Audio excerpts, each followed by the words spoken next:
Okay, first thing you do, remove this, the cover,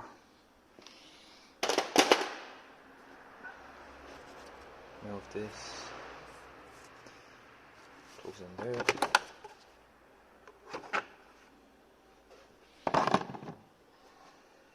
and there's this one down here, this pipe,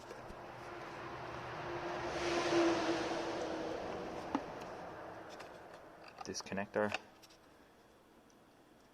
this, if you can look, there's a little rubber dowel down there that needs to be removed, and then the whole air box can come out.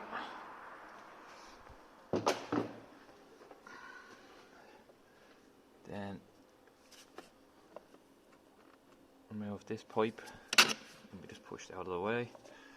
There's a warm drive, you can see it there, and then this whole pipe can be removed.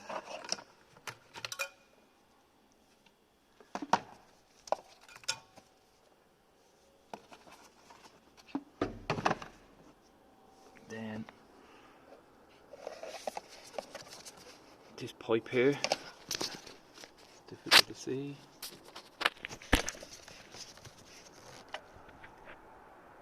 There's a bolt there. Focus. There's a bolt there and a bolt underneath. Might be able to see the bolt. Anyway, remove the two. That's what they look like. And then on the backside one, get a slightly longer socket and you can get it in.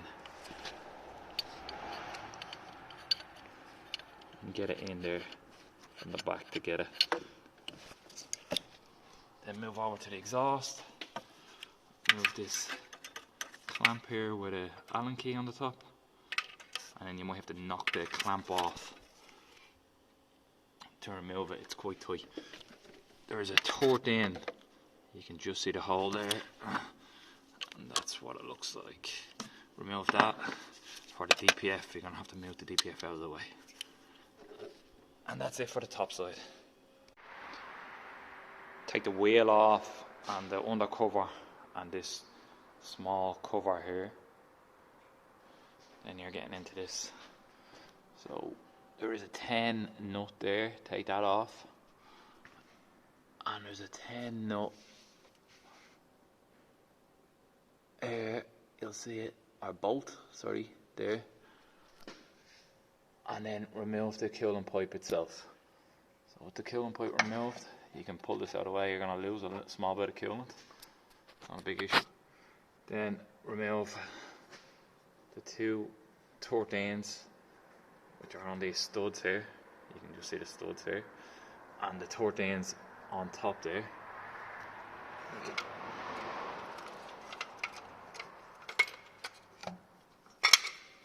Remove the bracket.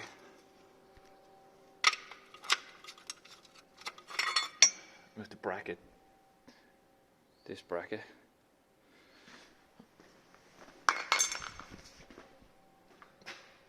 then remove, there's a 30 Torex here and a 30 Torex on top of that. I'll show you here. So this is the bottom one and this is the top one. Remove them two. Then you are going to be on this side. Oh, sorry, I forgot. Once you remove this bracket, you can push the DPF back. I'll give you space, otherwise this is right up against it.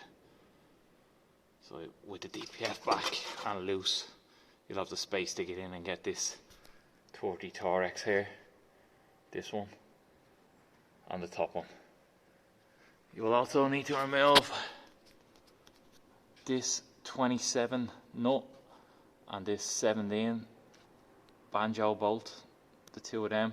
It's the oil feed and oil return for the turbo. They look like that one there. It's a special kind of nut with some Loctite on it, And then this one here, don't lose the extra copper washer, the inside washer, otherwise you'll have a leak. And you need to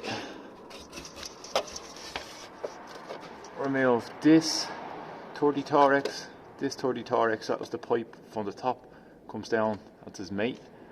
This cooling pipe here, remove that. There's a block connector here, undo that. There's a vacuum hose and a cover for this. The cover's held on with little buttons. You can kind of see them there, and you can actually see some of the shit that came out. Ash from the engine and EGR. And we're back up here again. So we removed this 30 and this 30 Torex. There is a bolt here, a 13 bolt you need to remove here on the turbo. It will just give you the extra flexibility to move this. There is another 30 Torex just here, and above it you can just see it here. You can just see it there, and obviously these two as well. This pipe needs to be removed. There is, I think there are 13s on top of that. They're one of the more difficult ones to see. Let's see, can I get it?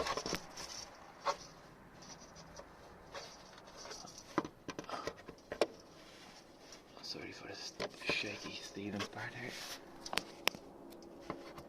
You can see one of them there, 13, and then its mate is on the other side. So you can just about see it. Yeah, you can just see it there. So take them off. This pipe has to be removed, and we're very close to being removed. So just to clarify, this is the new EGR.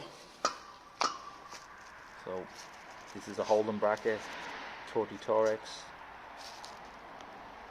This 30 Torex holds it on, this one holds it on, this one holds it on. Remove this pipe from the wheel arch. Remove these two, and the block connector, the coolant hose, and the vacuum hose here. And I'll try show you pulling it out, which can be quite difficult. So I made a little mistake. The nuts up there holding the pipes on are 12s, not 13s. But yeah, anyway, with everything removed, including this nut, which is the top one, is extremely difficult to get your hand in to get out, but it is doable. I'm going to remove the EGR through the exhaust tunnel here. Oops, a daisy. Lost a little bit of coolant there.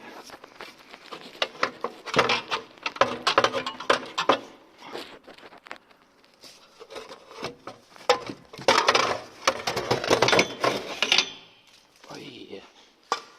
Okay. Hold out. Now, same again. There's no special preparation or anything for this, just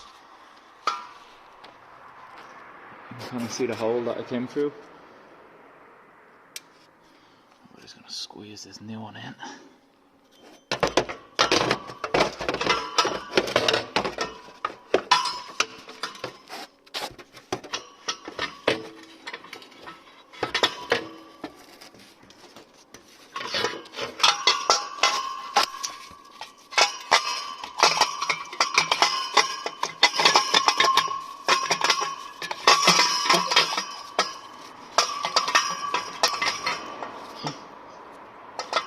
And that's it. Now start bolting everything back on and erase the codes, test drive the car.